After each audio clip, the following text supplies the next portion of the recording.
Welcome to Second Wind with Joyce Buford, a program for and about women. Joyce Buford is a certified coach and motivational speaker who has a passion for helping women who need a second wind. She is the author of the Amazon bestseller, Effortless Happiness, How to Find Your Voice and Finally Ask for What You Really Want. She studied directly with her mentor, Jack Canfield, and is a fully certified coach in his program. Also, she has served as an assistant in his training programs. Through her study with many prestigious coaches and mentors, she has created a powerful program that has positively impacted thousands of people. On today's program, Joyce and her guests will help you to get your second wind. Now here's your host, Joyce Buford.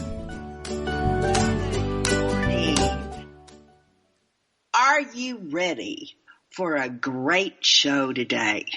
Are you open to hear what we're going to talk about today? Because we are talking about divorce.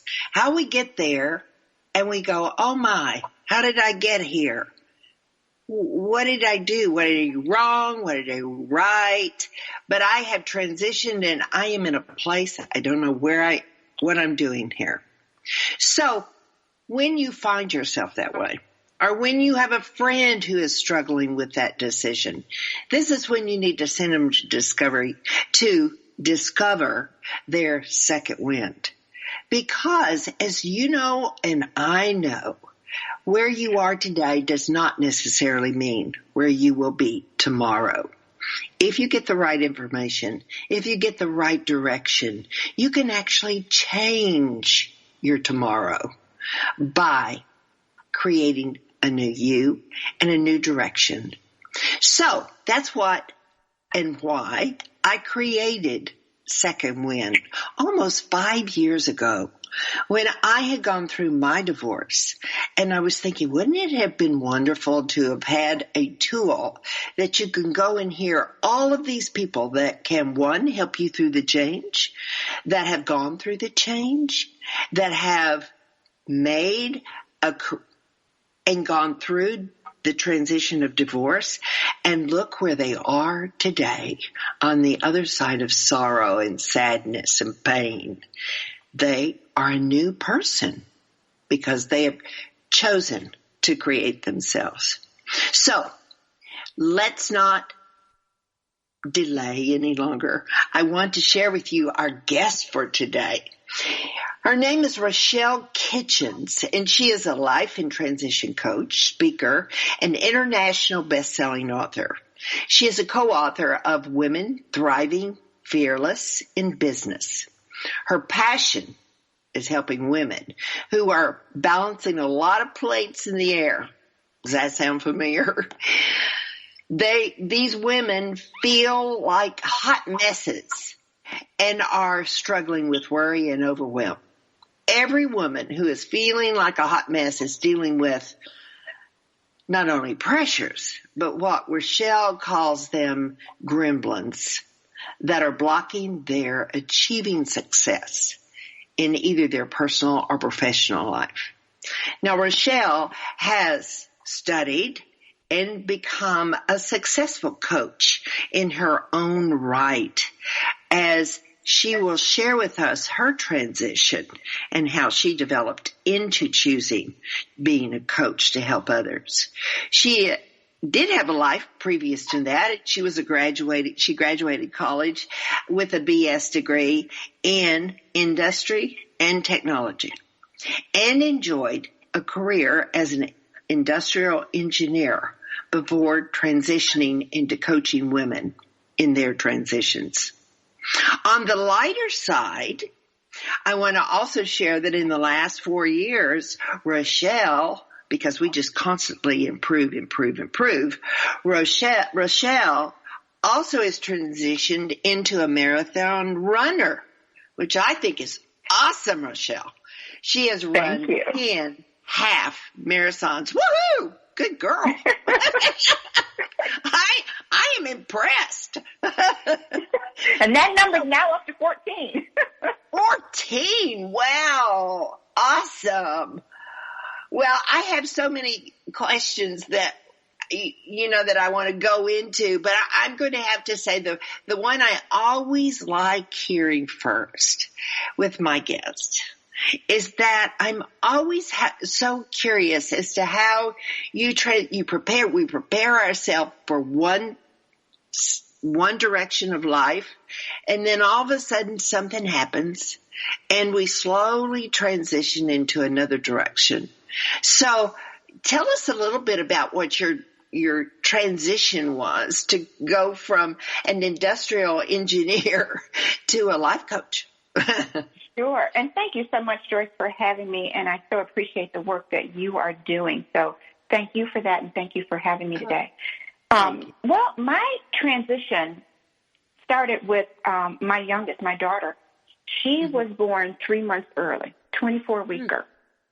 And at the time, my husband at the time, both of us were running in our careers. We said I was an industrial engineer, and I had been, working in that career for about 4 or 5 years at that point when we decided to get pregnant. And having this baby that was oxygen dependent on an apnea monitor and taking all sorts of medicine, and then being a woman and a minority in engineering at the time it was a challenge. It was a struggle, and trying to balance that, it wasn't going well.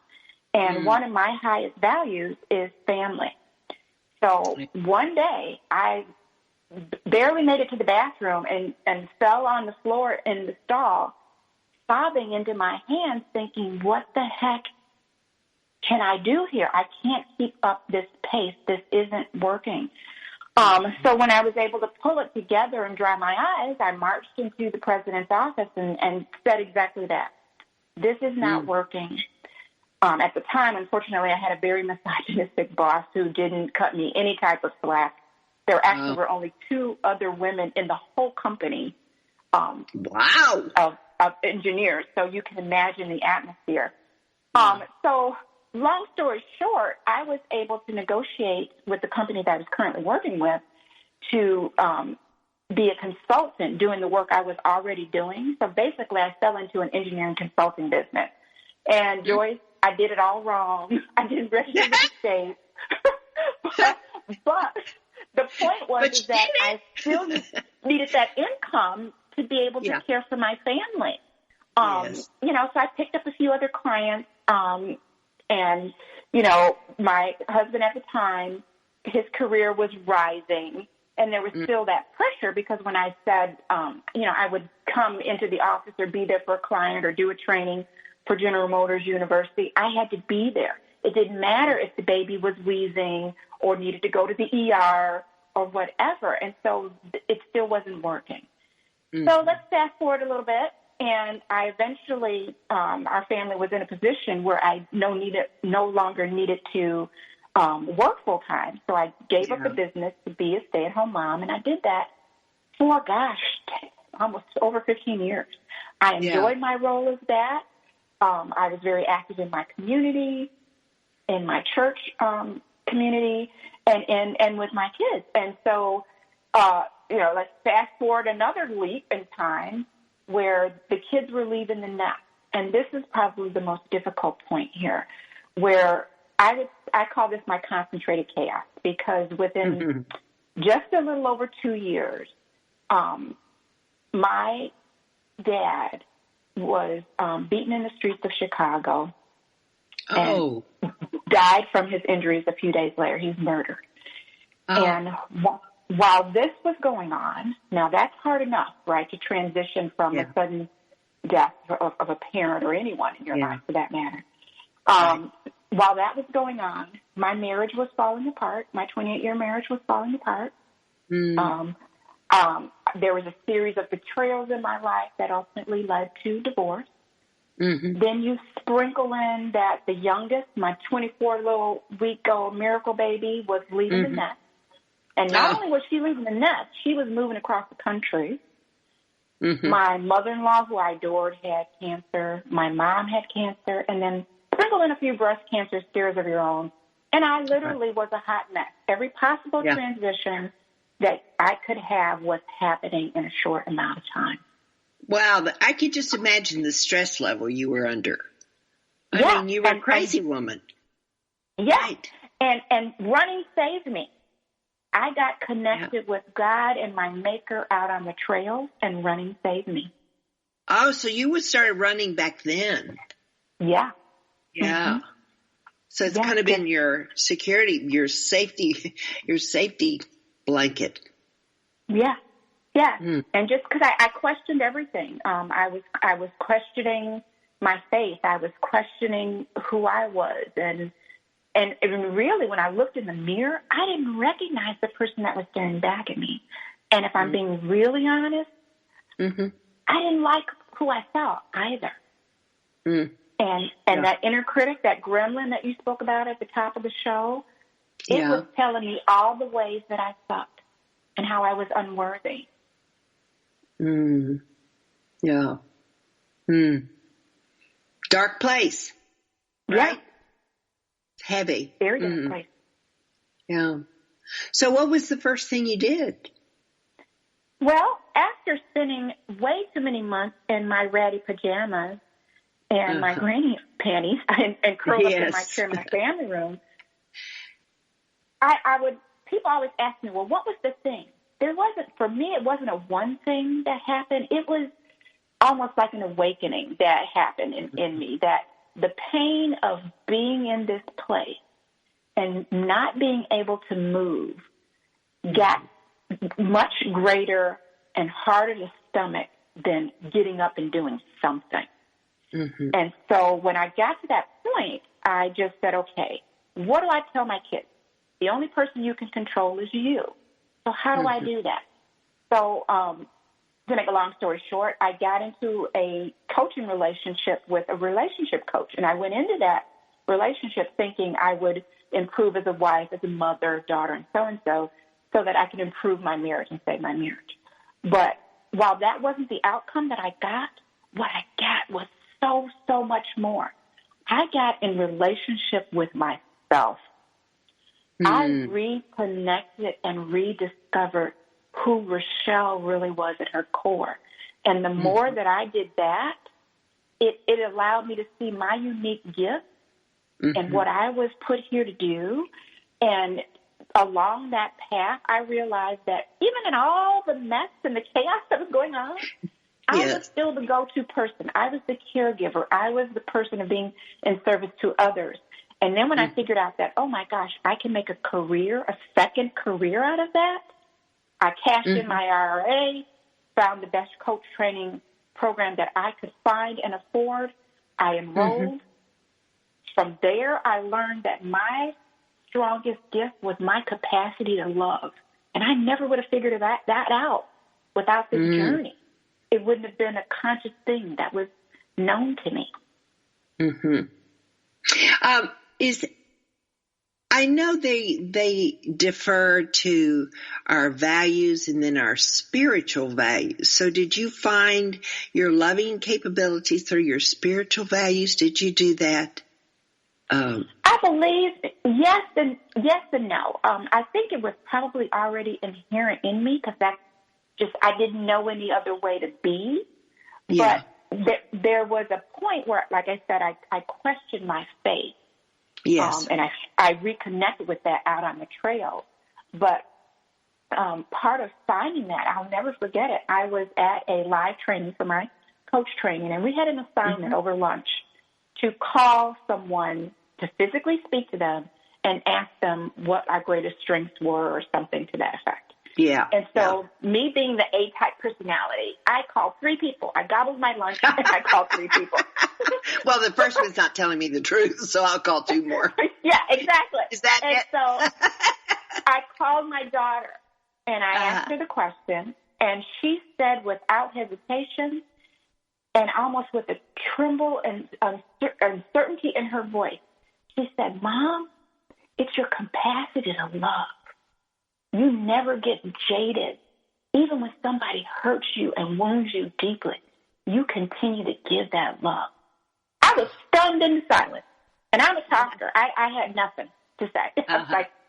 So I thanked her, And I got similar responses from the other two people I called. I called a really good friend, and I called an aunt that I was close to. And I got similar and they responses. all said your love, your ability to love.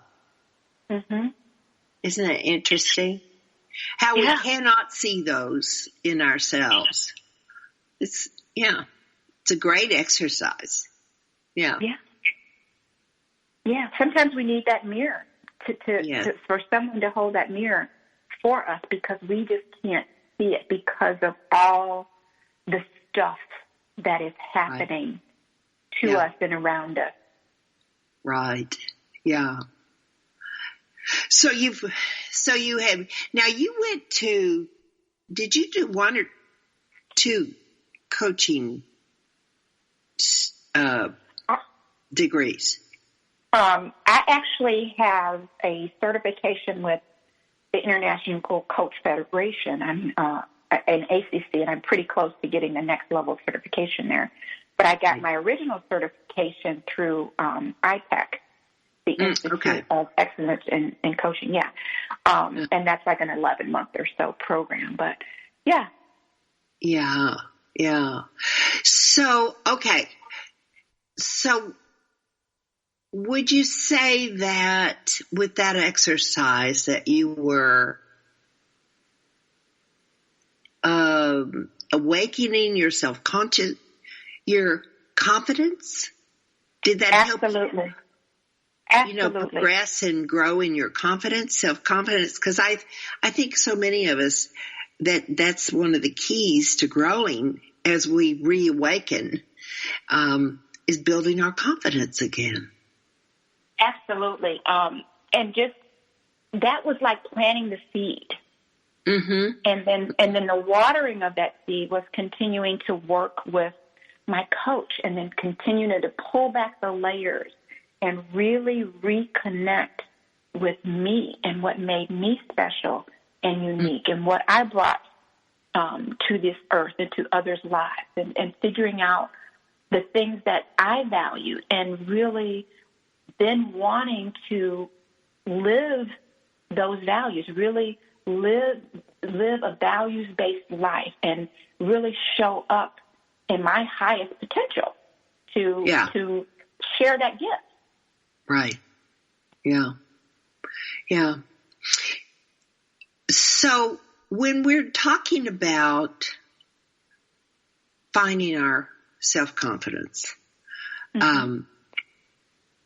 is there another exercise or story that you could share about working with someone in discovering their self-confidence? As a matter of fact, one of my longer-term clients, and she was with me early on, she's just a beautiful soul, for one, but she had, prior to us working together, she actually had been diagnosed with this rare metabolic disorder. She had sold all her things and was preparing to die, basically. But she was able to get this rare split liver transplant, and it basically brought her back from the brink of death, saved her life. And so she knew she had been given this gift, and she wanted to share her story.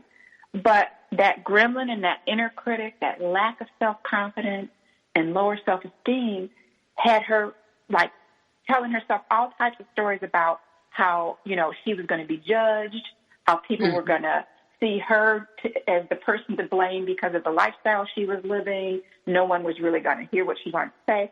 But it was really heavy on her heart that she felt she needed to share the story. And so through our working together and really doing some deep dive work around that gremlin message, and getting clear on the shoulds and the have-tos and what her unique inner critic and gremlin was saying to her, because our inner critic uses our unique vulnerabilities against us.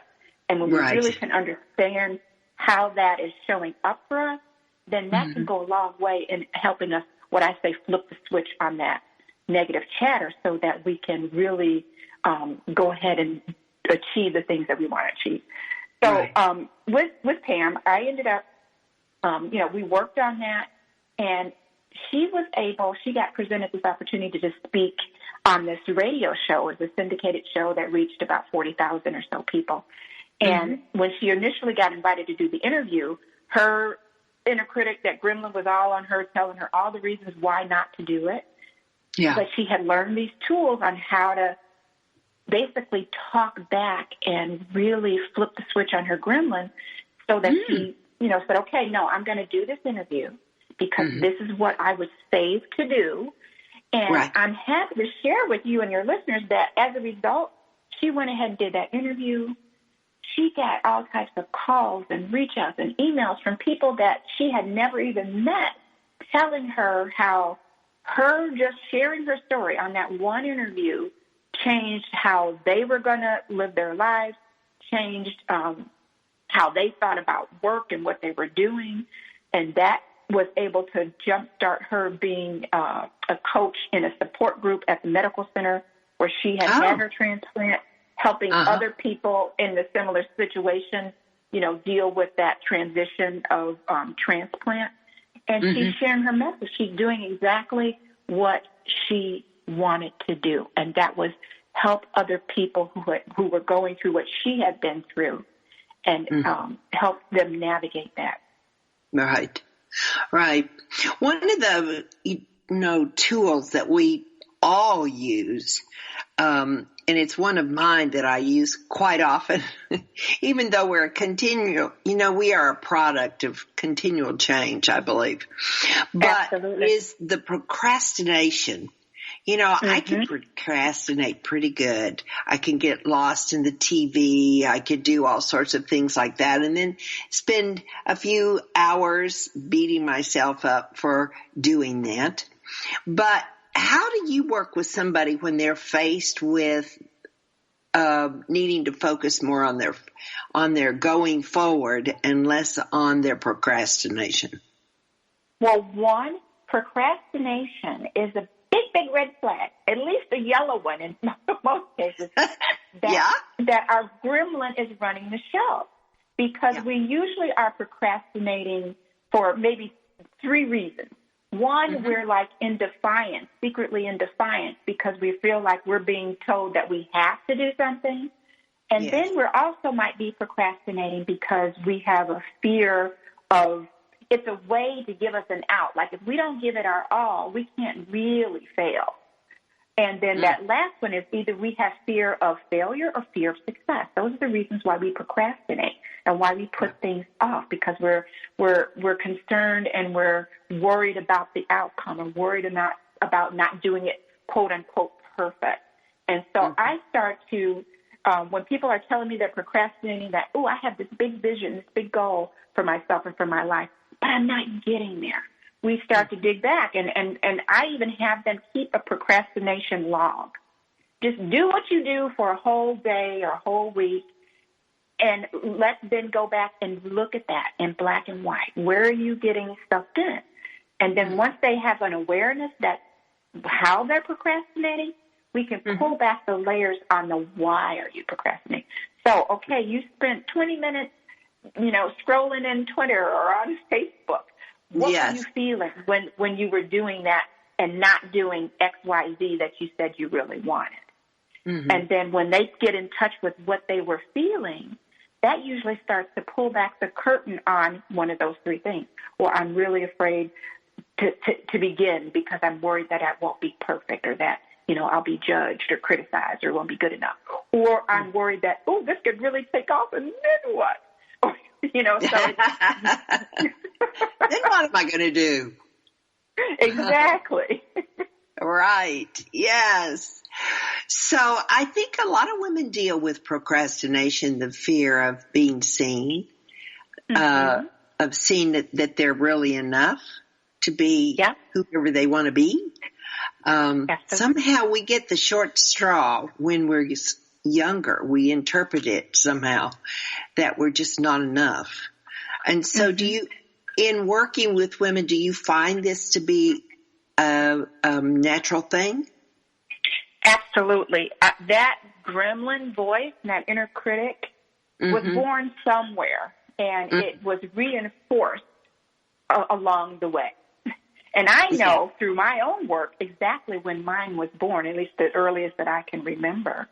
And some of its messages are around perfectionism that we talked about. And so that's some of the work that I do.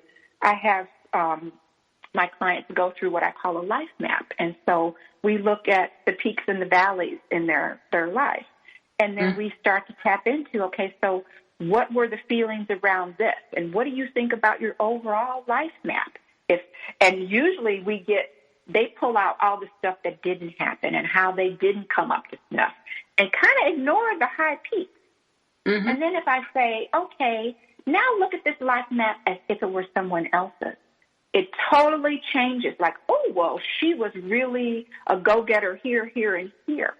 And just can't even see that, this is my own stuff and how we view it differently when it is someone else. We are quick to point out our own flaws. And again, like I said, that's kind of what we've been trained to do, and that's what our gremlin messages have taught us to do. And it's usually because something happened along our journey that our gremlin is trying to protect us from. I'll share this story really quick. When I was young, I lived with my grandparents, and when I was probably like 5, 6 maybe, just starting school, I could count by 5 up to 100 without fail. The teacher would often bring me to the front of class to do this, demonstrate to the other students. And one day I messed up, and that teacher paddled me in front of the whole class.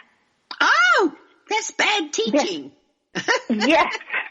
But what I know now, and I didn't know through my whole journey in life, is that's the day my gremlin was born. Because what did that teach me?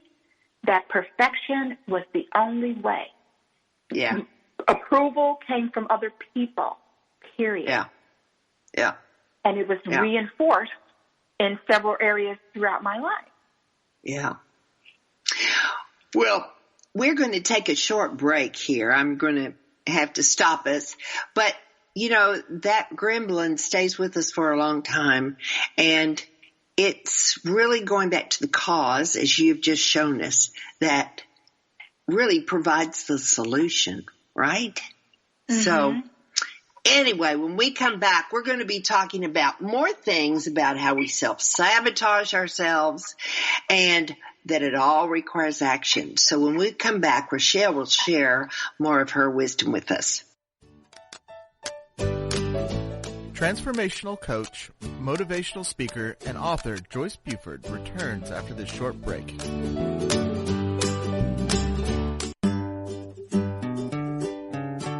Close your eyes and imagine living your life without limits. Where would you go? Who would you meet? What would you do? During an Uncover Your Hidden Genius session, you will discover what's keeping you from living your life with purpose, passion, and fulfillment of your potential. You'll get a clear vision of the steps you need to take to uncover your hidden genius so that you can live a life without limits. Sessions can be done over the phone, Skype, or in person. Find out more at www.joycebufordempowers.com or by calling 903-287-0747.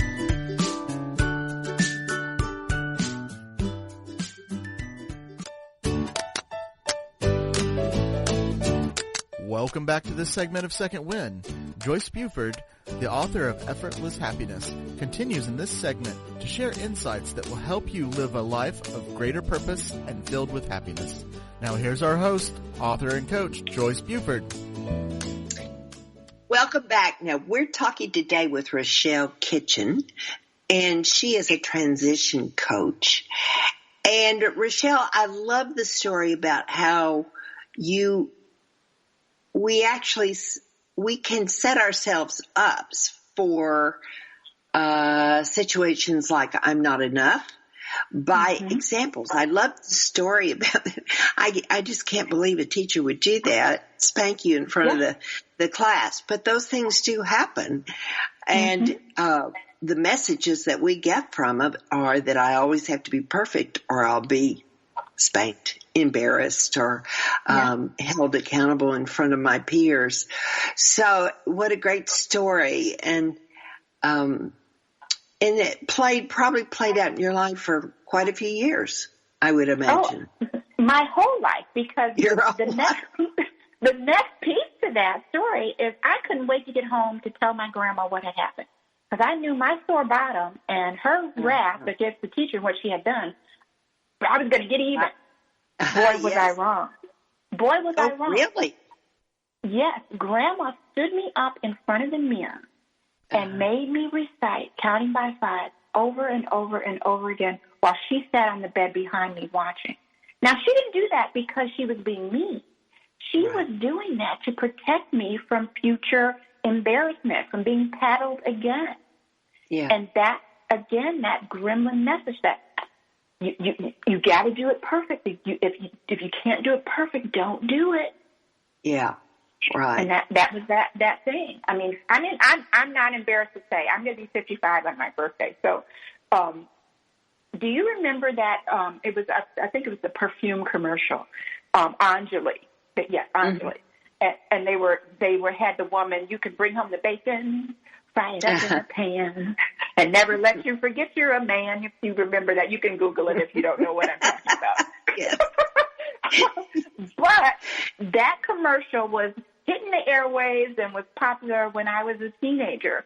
And, my friends and I would dance around singing that song. And so what did that teach me? That I had to be everything to everybody all the time, period.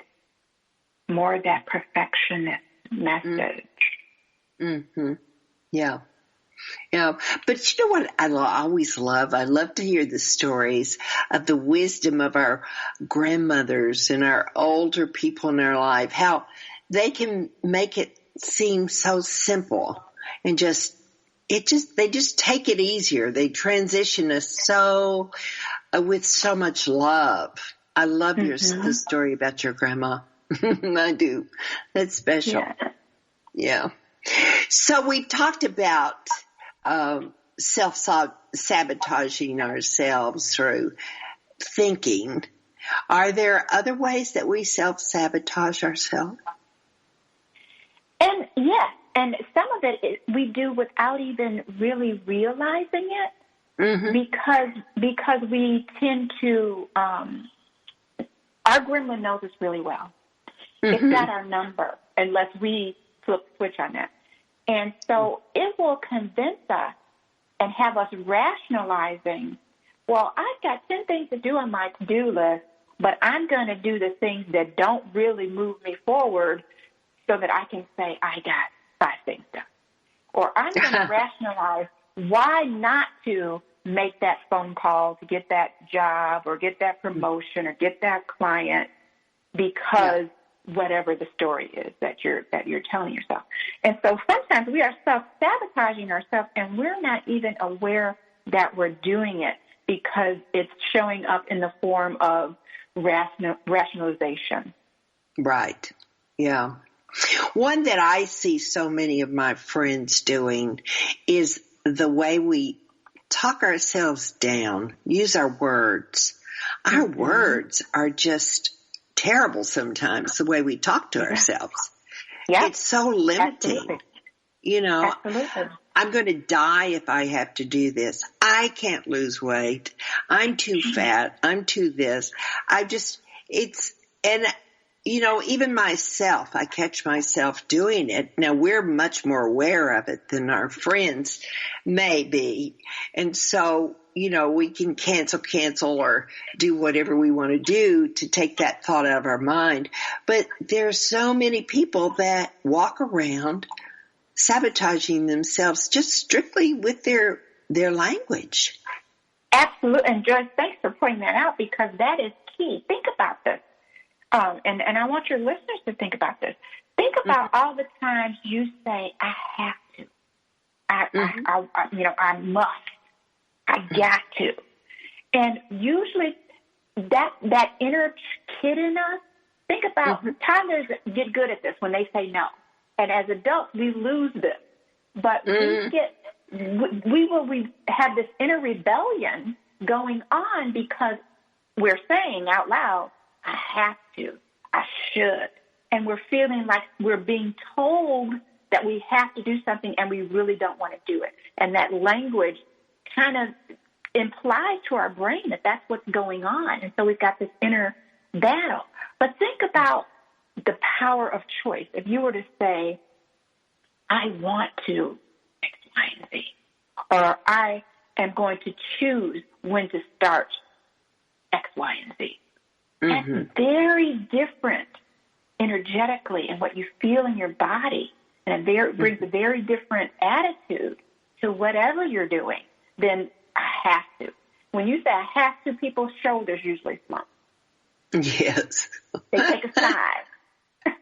Think about that. It's sort of like, if I have to, I'm going to delay this or draw it out as long as I can before I take action. Because think about the kid who's being told, go clean your room. Yes. Now, Good if example. they were told to do it, they're going to drag it out. They're going to procrastinate. They're going to be in defiance because they don't want to do it. Right. Yeah.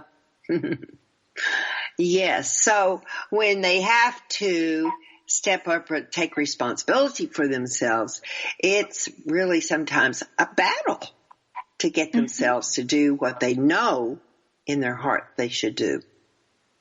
And I would even invite people to refrain that I need to do, because whatever your big goal is for yourself, whatever that big vision is, that's something that you want.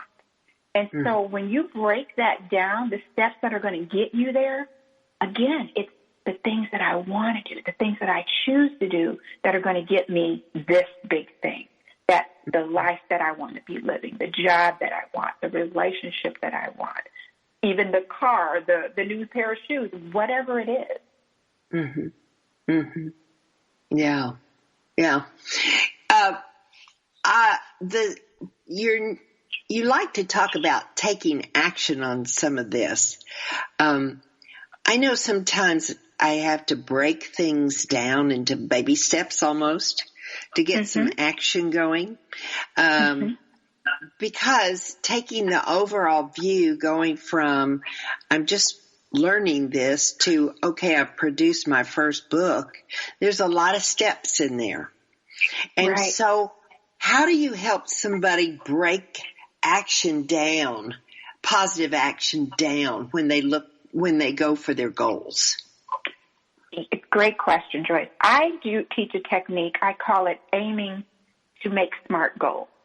And so we really look at, because sometimes we set goals that are so lofty and we set unrealistic expectations. And so when we, we want to take a look at what's acceptable, what's kind of like the ideal, and then make sure that we have a way to measure.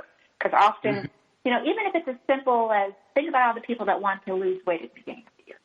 Oh, that's a good one. I want to lose weight. Yeah. Well, that's a big goal. What does that mean? We need to really get specific. We need to be able to measure what it is that we want and then break down the action steps. So what is it going to take for you to lose weight? Let's look at the absolute very first thing that you can do to start to lose weight. And I have them break those steps down. And then as they break those down, I want them to really check in with themselves to say, okay, what's the absolute minimum that I can do around this goal and this step? What's the ideal, like the knock it out of the park situation? But really, what is realistic now with those two bookends that I can do based on all the commitments I currently have on my plate, everything that I have going on, all the resources, what's really actually realistic? Because I think that's where a lot of people get tripped up, where they have this big goal. They don't have a way to measure it, so they never know when they get there. They set it so high that they're not taking into account, is it really realistic? And they haven't identified the steps that are going to get them there. Like you said, really breaking it down into its smallest chunks.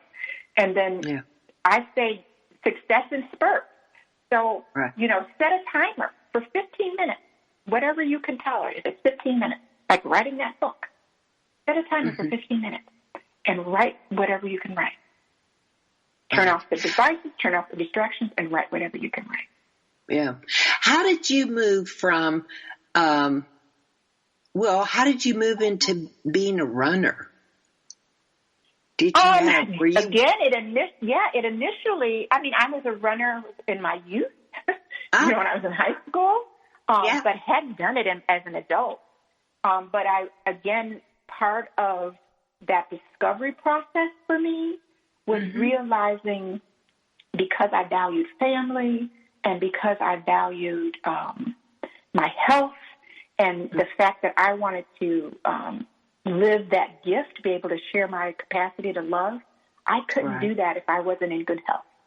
Right. And so that's where that came back to. So I started walking, and then I started doing a run walk, and then I ended up connecting with a runners group and being very active in that group. And that was good. About 10 months after that process started, I ran my first half marathon.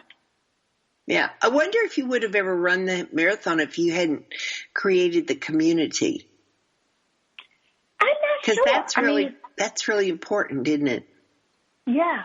I'm not sure. But like I said, it really all boiled down to health. That in order for me to be there for my family, in order for me to share my gift, it was important that I be in good health.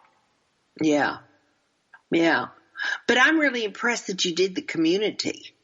That really calls to me, because I think when we're trying to do something that really is difficult and is a challenge. And I know running for me would be a challenge, but I can see where it was so wise of you to connect with the community. I made a lot of great friends. You're absolutely right. We motivated each other to this day. I still am friends with some of the people that were in my running club. And, it was a great experience. And even in that, because I was going through all of that transition that I shared with you earlier. Oh, yes. That's also, not that I was leaning on these people or necessarily sharing with the group as a whole, but there were a few people in that group that became close and knew what was going on. And so that was a source of support, because when divorce is a small word, but it takes in so many things. We lose family and friend connections. We lose community. And then to be able to have a place where I could still feel plugged in was important. Mm-hmm. Yeah. Yeah. I think even having something new is important. That would be new for you in the sense that actually creating a new group adds interest and excitement. I would think. It was. I actually even had a women's social group during this period too, where we got together, we read books, we went out to dinner, we went to each other's houses, we hung out, and supported one another in that way, helping other women make powerful connections in their personal life was the point of the group. And so that was important. I love that idea. I love it. Even in the running. I know that you have shared with me that you want to give my listeners a freebie. So you want to talk a little bit about that? Absolutely. So this is, as I said before, I really think it's important, no matter what type of transition you're in, divorce, empty nesting, whatever it is, because here's the deal. Change and transition is inevitable, but suffering does not have to be. Suffering doesn't have to be. And part of turning down the volume on where we think we have to suffer in silence is really that reconnecting, just hitting the reset and reconnecting with who we are at our core and what makes us special, and getting in touch with that. And then that's going to allow us to tap into and step into our power, really, is where that leads. And so, and when I talk about tapping into your power, I'm not talking about, being forceful or manipulative or aggressive. That's not what I'm talking about at all. What I'm talking about when I talk about women stepping in their power is really being in alignment and being in balance with everything they want in their life. I'm talking about trusting that you're in the right place at the right time. I'm talking about ditching whatever mask that you've been wearing up until this point and really embracing who you truly are. And then, you know, that confidence to ask for what you want and make those while keeping those strong connections in your relationships. And then the power to claim your joy and deliver whatever your gifts are and finding out what those gifts are and owning your part and knowing that you are the creator of your own life. You own a part in that and that you can create the life that you want and deserve. And so that's why I am so honored that you're allowing me to share this guide with your listeners. It is the reset and reconnect with what makes you special. And just going through, I mean, think about this. If someone, before you went through on your transformational journey, if someone were to ask you what your strengths were or what made you special, would that have stumped you? It stumped me. Yeah. Yeah. We just don't think about those. Yeah. And would you be able to talk honestly about your good qualities, or would it make you feel really, really uncomfortable? Or would you even know? Well, I might not know. And then I might say what they want to hear me say. Exactly. Or you're trying to game out what you think they're fishing for, or whatever, not really giving it much thought. And so this simple guide is really, if your listeners spend some time with this, I'd invite them to just set a timer, go off by yourself. It's not something you have to share unless you choose to, but really start to connect and take a look at everything that is you and really pull to the surface the things that make you unique, because there's only one of you ever on this earth. There's only going to be one of you ever on this earth, and there is something special and unique that you bring to this planet and bring to the people in your lives. And if you can have some awareness about that, you really can take that and fuel whatever goal you want in your life to be able to create the things that you want. Right. And so your listeners can go to levelupforlife.solution, SOLUTIONS, levelupforlife.solution, and grab that guide. Okay. And the level up number 4, right? 4. Yes, they can spell it out, FOR, or the number 4, either way. Oh, really? Oh, awesome. It'll get them to the same place. Oh, I like that. Yes. Oh, I'm going to go get that myself. I always like to get whatever you all are so generous to offer to the listening audience, because they're always great and beneficial, you know, to have in our toolkits, as I call them. Absolutely. So also, where could they go to get your book? And what's your website? Yes, my website is levelupthe4life.coach, COACH, coach. Yes. And then they can go to Amazon and actually have 3 books that I'm contributing. The last one is the one thing every mom should know, and I'm the expert on vision boards in that book, on how to reach your goals through vision boards.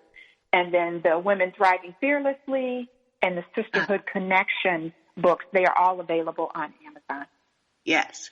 Well, I'm your soul sister, because I love to do vision boards, teach vision boards, and I know you do. So, so anyway, I'm a big believer in the vision board work. Mm-hmm. So we're connected in that way. Yeah. So you also participate in something called Divorce and Thriving Summit. Yes, correct? that is my summit, Your summit. All right. Your listeners can go to divorceandthriving.com, and they can see all the topics. That will be running again live this year, probably around November.